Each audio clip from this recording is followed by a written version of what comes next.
একটা 16 বছরের ছেলে তার মাকে জিজ্ঞাসা করতেছিল যে মা, আমার যখন 18 বছর হইব তখন তুমি আমারে কি গিফট দিবা।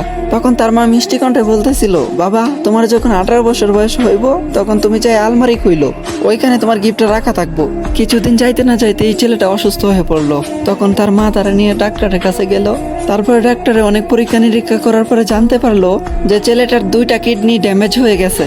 এই কথা শুনে তো মা পুরোপুরি ভেঙা পড়ছে, অনেক কান্না করতেছিল। তারপরে এমনি এমনি 2 বছর কাইটা খেলো। 2 বছর পরে যখন ছেলেটা পুরোপুরি ভাবে সুস্থ হয়েছে, তখন বাড়িতে যখন ফিরে আসলো, তখন ছেলেটা জানতে পারলো যে তার মা আর বেঁচে নাই। তার মা তারা চাইরা অনেক আগে চলে গেছে। তখন ছেলেটা অনেক কান্না করতেছিল, আর কান্না করতে করতে তখন মনে পড়লো যে আলমারির কথা। তখন সে আলমারির কাছে যায়, আলমারিটা কইলা দেখলো ওইখানে একটা গিফট বক্স রাখা। যখনই গিফট বক্সটা ওপেন করলো তখনই দেখলো ওইখানে একটা চিঠি রাখা। আর এই চিঠিতে লেখা ছিল, এ আমার কলিজার টুকরা। আরে ওই আমার কলিজার টুকরা, তুমি যখন অসুস্থ হয়েছিলা তখন আমি তোমার ডাক্তারের কাছে নিয়ে গেছিলাম। তখন ডাক্তারে বলতেছিল যে তোমার নাকি 2টা কিডনি ড্যামেজ হয়ে গেছিল, তুমি নাকি আর বেশি দিন দুনিয়ার আলো দেখতে পারবা না। তখন আমি এই সিদ্ধান্তটা নিছি যে আমার 2টা কিডনি আমি তোমার দিয়ে দিমু। হাই, এখন কি ভাবা যায়, মা তো মাই হয়, তাই না?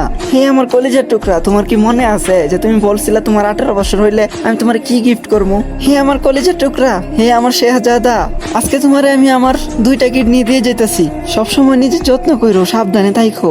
হ্যাপি বার্থডে মাই সান। আর এটাই হয় মায়ের ভালোবাসা। মায়েরা কখনো স্বার্থ খোঁজে না। আর আজকালকার ছেলে মেয়েরা মায়ের কদর করতে জানে না।